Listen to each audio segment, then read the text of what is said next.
Zechariah chapter 10. Ask rain from the Lord in the season of the spring rain, from the Lord who makes the storm clouds, and he will give them showers of rain, to everyone the vegetation in the field. For the household gods utter nonsense, and the diviners see lies. They tell false dreams and give empty consolation. Therefore the people wander like sheep. They are afflicted for lack of a shepherd. My anger is hot against the shepherds, and I will punish the leaders. For the Lord of hosts cares for his flock, the house of Judah, and will make them like his majestic steed in battle. From him shall come the cornerstone, from him the tent peg, from him the battle bow, from him every ruler, all of them together. They shall be like mighty men in battle, trampling the foe in the mud of the streets. They shall fight because the Lord is with them, and they shall put to shame the riders on horses. I will strengthen the house of Judah, and I will save the house of Joseph. I will bring them back because I have compassion on them, and they shall be as though I had not rejected them. For I am the Lord their God, and I will answer them. Then Ephraim shall become like a mighty warrior, and their hearts shall be glad as with wine. Their children shall see it and be glad. Their hearts shall rejoice in the Lord. I will whistle for them and gather them in, for I have redeemed them, and they shall be as many as they were before. Though I scattered them among the nations, yet in far countries they shall remember me, and with their children they shall live and return. I will bring them home from the land of Egypt, and gather them from Assyria, and I will bring them to the land of Gilead and to Lebanon, till there is no room for them. He shall pass through the sea of troubles, and strike down the waves of the sea, and all the depths of the Nile shall be dried up. The pride of Assyria shall be laid low, and the sceptre of Egypt shall depart. I will make them strong in the Lord, and they shall walk in his name, declares the Lord. The oracle that began in chapter 9 of Zechariah continues into chapter 10. Chapter 9, I argued, foretold the coming of Alexander the Great, and then looked forward to the period of the Maccabees. The conflict between the sons of Zion and the sons of Javan, or the sons of Greece, relates to the conflict between the Hellenized Jews and the traditional Jews within that period. Chapter 9 contained allusions back to the story of the patriarchs and to the Passover and the Exodus, in details such as that of the waterless pit that recalled the pit into which Joseph was thrown. Such Exodus themes continue and become more prominent in chapter 10. From the waterless pit in chapter 9 verse 11 to the rain of verse 1 of chapter 10, we might see a deliverance from drought. This recalls Deuteronomy chapter 11 verses 13 to 17, verses that promise the rains in their season if the people obey the Lord.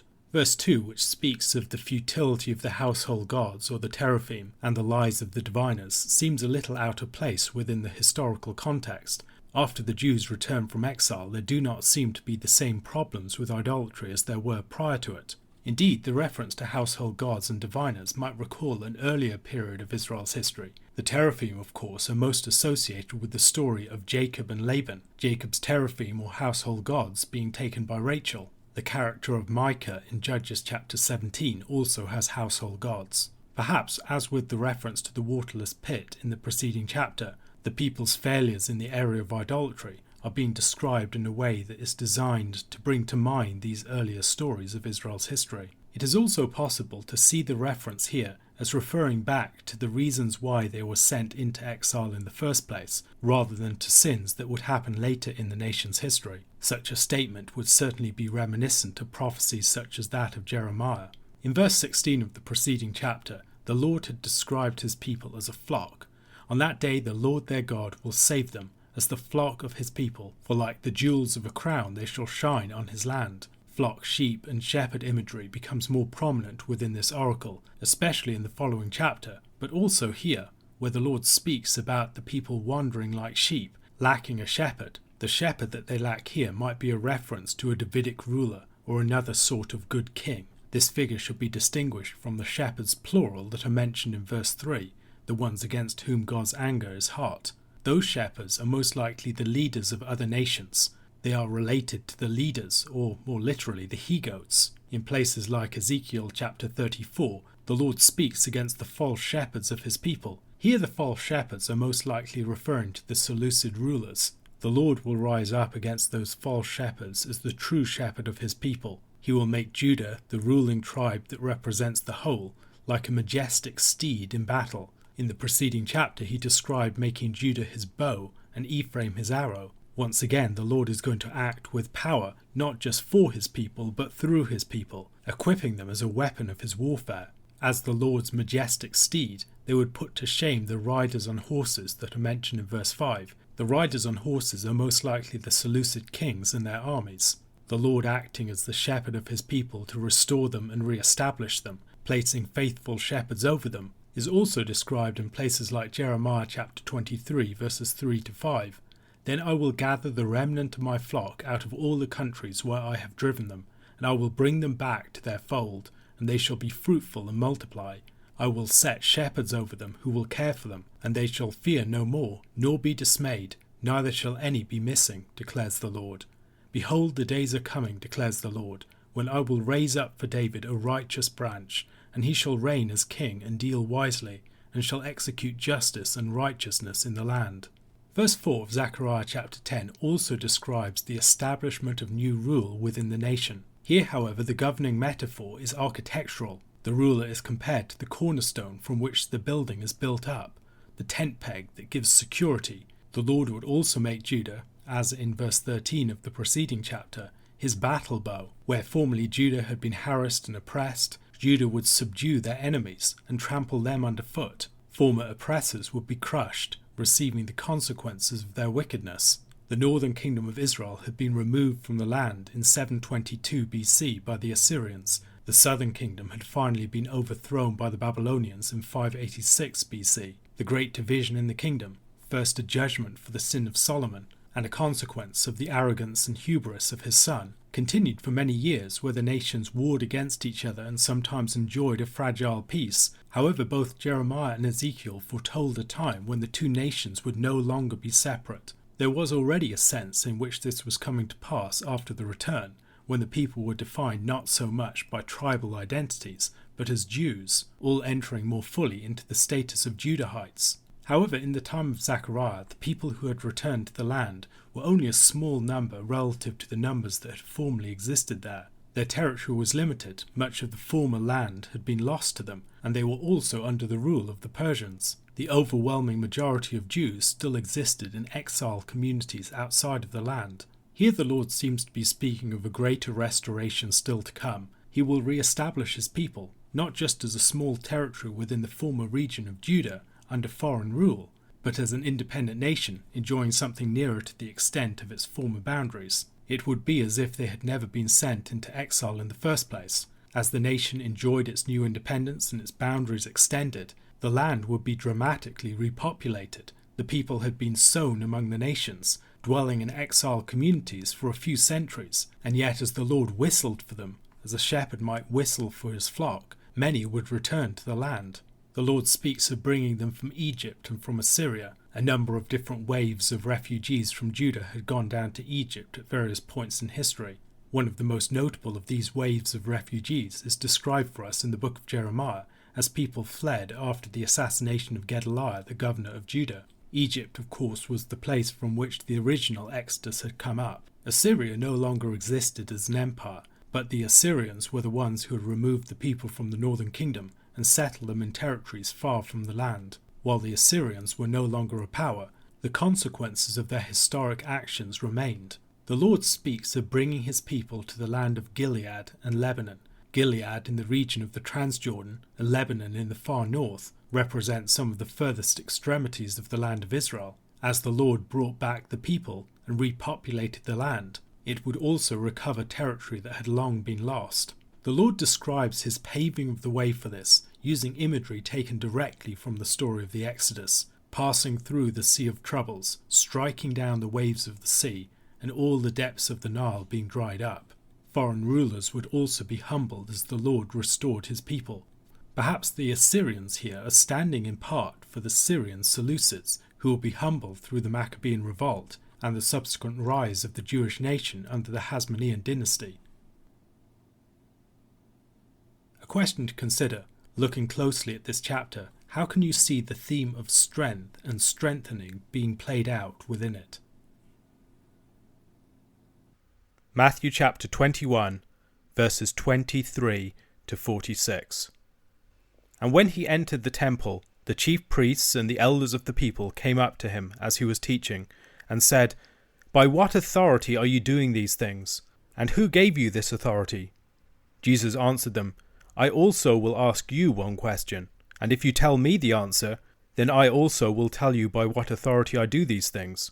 The baptism of John, from where did it come? From heaven or from man?" And they discussed it among themselves, saying, "If we say from heaven, he will say to us, 'Why then did you not believe him?' But if we say from man, we are afraid of the crowd, for they all hold that John was a prophet." So they answered Jesus, "We do not know." And he said to them, "Neither will I tell you by what authority I do these things. What do you think? A man had 2 sons, and he went to the first and said, 'Son, go and work in the vineyard today.' And he answered, 'I will not.' But afterward he changed his mind and went. And he went to the other son and said the same. And he answered, 'I go, sir,' but did not go. Which of the 2 did the will of his father?" They said, "The first." Jesus said to them, "Truly I say to you, the tax collectors and the prostitutes go into the kingdom of God before you. For John came to you in the way of righteousness, and you did not believe him. But the tax collectors and the prostitutes believed him. And even when you saw it, you did not afterward change your minds and believe him." Hear another parable. There was a master of a house who planted a vineyard, and put a fence around it, and dug a winepress in it, and built a tower, and leased it to tenants, and went into another country. When the season for fruit drew near, he sent his servants to the tenants to get his fruit. And the tenants took his servants, and beat one, killed another, and stoned another. Again he sent other servants, more than the first, and they did the same to them. Finally he sent his son to them, saying, "They will respect my son." But when the tenants saw the son, they said to themselves, "This is the heir. Come, let us kill him and have his inheritance." And they took him and threw him out of the vineyard and killed him. When therefore the owner of the vineyard comes, what will he do to those tenants? They said to him, "He will put those wretches to a miserable death, and let out the vineyard to other tenants who will give him the fruits in their seasons." Jesus said to them, "Have you never read in the Scriptures, 'The stone that the builders rejected has become the cornerstone. This was the Lord's doing, and it is marvelous in our eyes.' Therefore I tell you, the kingdom of God will be taken away from you and given to a people producing its fruits. And the one who falls on this stone will be broken to pieces, and when it falls on anyone, it will crush him." When the chief priests and the Pharisees heard his parables, they perceived that he was speaking about them. And although they were seeking to arrest him, they feared the crowds, because they held him to be a prophet. The second half of Matthew chapter 21 occurs on the day after the triumphal entry, after the cursing of the fig tree. We should notice the movement back and forth between the Mount of Olives and the Temple Mount. Jesus here is back in the temple and being asked concerning his authority, but then he returns to the Mount of Olives later on. And that movement to and fro between these 2 mountains is significant. The Mount of Olives is the site from which judgment is declared upon the Temple Mount. The movement between the 2 mountains then has a theological import. Jesus has entered the city like a king and has declared judgment upon its temple, has healed within the temple, and there are people gathering around him and behind him, and he is the head of a new movement. And so the chief priests and the leaders of the people, the elders, try and trap him. They ask him concerning his authority. If his authority is from man, it can be dismissed. If his authority is claimed to be from God, they have other grounds to move against him. And so Jesus answers their question with a question, and yet the answer to the question that Jesus asks them is the answer to the question that they have asked him. John the Baptist was sent by God, and his prophetic ministry was one through which God authorized and bore witness to his Son. So Jesus traps those seeking to trap him, as he does so on several occasions, by asking a question in response to a question. And had they answered that question, they would be caught in the position of recognizing John the Baptist's witness to Christ, and yet they knew that they couldn't just dismiss John the Baptist as a prophet, because the people knew that he was a prophet. And so they're caught in a dilemma. And that dilemma is one that shows Jesus' cunning and wisdom as he deals with some of these serpents. Jesus is wiser than the serpents. Having responded in a shrewd way to their opening gambit, Jesus gives a further parable that serves to put them on the defensive. He asks them about two brothers and the vineyard, and one of the brothers starts off being committed to go out on the vineyard and then ends up failing to do so. The other originally expresses disobedience and unwillingness and then turns out to do so. Israel may be the vineyard here, but I'd be wary of putting too much weight upon this identification at this point. It would seem to be a fair identification to make, but I don't think it's the primary point of the parable here. The vineyard is more incidental to this parable, unlike the next. Both of the sons are disobedient in some respect. Neither of the sons is fully obedient, but neither is fully disobedient either. Peter Leithart observes that this puts the chief priests and the elders in a difficult position. Either way they answer, they are caught in an unfavourable comparison. Either they fail to exhibit remorse after rejecting the ministry of John, or they are responsible for their failure to believe John. Either way, they have neither of the son's virtues and both of their vices, whereas the tax collectors and the prostitutes have at least one of the son's virtues. The parable of the tenants that follows is an important one to read in the light of Israel's identity as the vineyard. Such an identification is found in the Old Testament in places like Isaiah chapter 5 and Psalm 80. In Isaiah chapter 5 we read, "Let me sing for my beloved, my love song concerning his vineyard. My beloved had a vineyard on a very fertile hill. He dug it and cleared it of stones and planted it with choice vines. He built a watchtower in the midst of it and hewed out a wine vat in it. And he looked for it to yield grapes, but it yielded wild grapes. And now, O inhabitants of Jerusalem and men of Judah, judge between me and my vineyard. What more was there to do for my vineyard that I have not done in it? When I looked for it to yield grapes, why did it yield wild grapes? And now I will tell you what I will do to my vineyard. I will remove its hedge, and it shall be devoured. I will break down its wall, and it shall be trampled down. I will make it a waste. It shall not be pruned or hoed, and briars and thorns shall grow up. I will also command the clouds that they rain no rain upon it. For the vineyard of the Lord of hosts is the house of Israel, and the men of Judah are his pleasant planting. And he looked for justice, but behold, bloodshed, for righteousness, but behold, an outcry." And then in Psalm 80, verses 8 following, "You brought a vine out of Egypt. You drove out the nations and planted it. You cleared the ground for it. It took deep root and filled the land. The mountains were covered with its shade, the mighty cedars with its branches. It sent out its branches to the sea, and its shoots to the river. Why then have you broken down its walls, so that all who pass along the way pluck its fruit? The boar from the forest ravages it, and all that move in the field feed on it. Turn again, O God of hosts, look down from heaven and see. Have regard for this vine, the stock that your right hand planted, and for the son whom you have made strong for yourself. They have burned it with fire, they have cut it down. May they perish at the rebuke of your face. But let your hand be on the man of your right hand, the Son of Man whom you have made strong for yourself. Then we shall not turn back from you. Give us life, and we will call upon your name." Isaiah's parable focused upon the failure of the vineyard to produce good fruit, but Jesus focuses upon the wickedness of those working within it. The fruit seems to be there, but the workers are rebellious. And so the master is sending his servants, the prophets, and finally his own son, and all are being rejected. And Jesus, we should note, foretells his own death within this parable. They will see the Son, and they will seek to kill the Son when he is sent to them by the Father. That reference to the Son being seen as he arrives is one that should draw our minds back to Genesis chapter 37. They saw him from afar, and before he came near, they conspired against him to kill him. They said to one another, "Here comes this dreamer. Come now, let us kill him and throw him into one of the pits. Then we will say that a fierce animal has devoured him, and we will see what becomes of his dreams." The workers on the vineyard are therefore being compared to the brothers of Joseph, those who attacked the beloved son of Israel.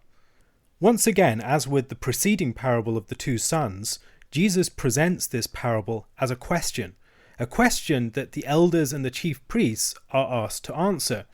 And in answering this question, they are brought to a position where they must judge themselves, and they condemn themselves in their answer.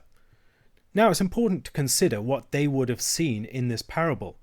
They would have seen the wicked tenants as some other party, the party of the Romans, for instance. They are oppressing the vineyard of Israel. They are the ones that are preventing God from getting its fruits. But the trap is about to be sprung. Jesus gives a verse that interprets the parable. And this verse makes clear that the parable is about the chief priests and the scribes themselves. The verses in question come from Psalm 118, verses 22 to 23. Now that's in the context of the oppression of the servant of the Lord. He's calling out to God for deliverance. All the nations are surrounding him, and he calls to God for salvation. The key words are found in these verses. The stone that the builders rejected has become the cornerstone. This is the Lord's doing. It is marvelous in our eyes.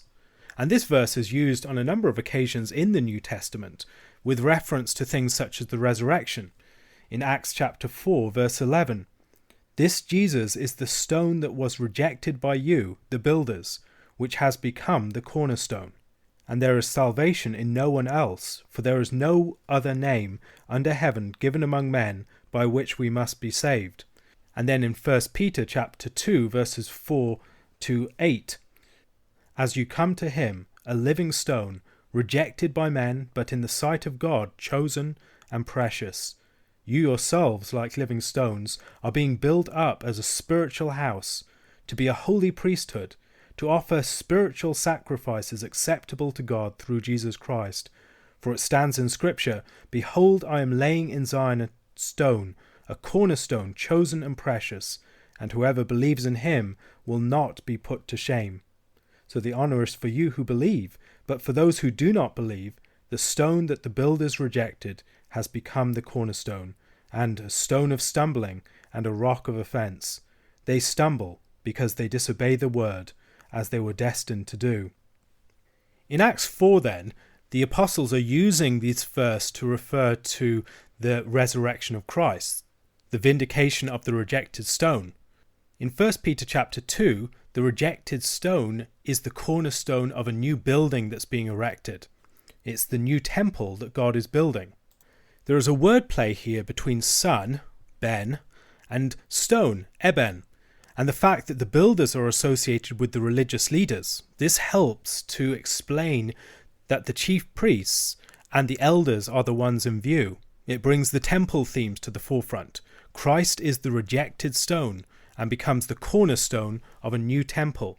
Christ brings this point home by a statement that alludes to Isaiah chapter 8 verses 14 to 15 and Daniel chapter 2 verses 44 to 45. "And he will become a sanctuary and a stone of offense and a rock of stumbling to both houses of Israel, a trap and a snare to the inhabitants of Jerusalem. And many shall stumble on it. They shall fall and be broken. They shall be snared and taken." And then in Daniel chapter 2, verses 44 to 45, "And in the days of those kings, the God of heaven will set up a kingdom that shall never be destroyed, nor shall the kingdom be left to another people. It shall break in pieces all those kingdoms and bring them to an end, and it shall stand forever. Just as you saw that a stone was cut from a mountain by no human hand, and that it broke in pieces the iron, the bronze, the clay, the silver, and the gold. A great God has made known to the king what shall be after this. The dream is certain, and its interpretation sure." So Jesus is orchestrating a number of different Old Testament verses and prophetic witnesses to the kingdom and to the establishment of a new temple, to the rejection of the Messiah, and to the way that the Messiah will be vindicated. And he's bringing these all together into a powerful statement that springs the trap upon the chief priests and the elders of the people. He is the rejected son. He is the one that was put to death by the wicked vine dressers.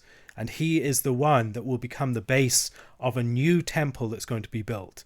He has declared judgment upon the old temple, and he will be the one who is the cornerstone of the new.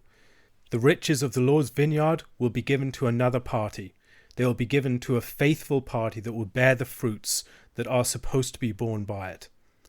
Should be noted that this is not a claim about Israel itself being dispossessed, but about the wicked tenants of the chief priests and the scribes. Their places will be taken by the 12, who are the true tenants of the vineyard of Israel now. And this looks forward to fruit from Israel. The vineyard isn't abandoned, it's given into different hands. A question to consider: how do the two parables that Jesus gives here reflect back upon the earlier question about authority? How do they expose the true character of the authority with which Jesus acts and challenge the authority of those who are questioning him?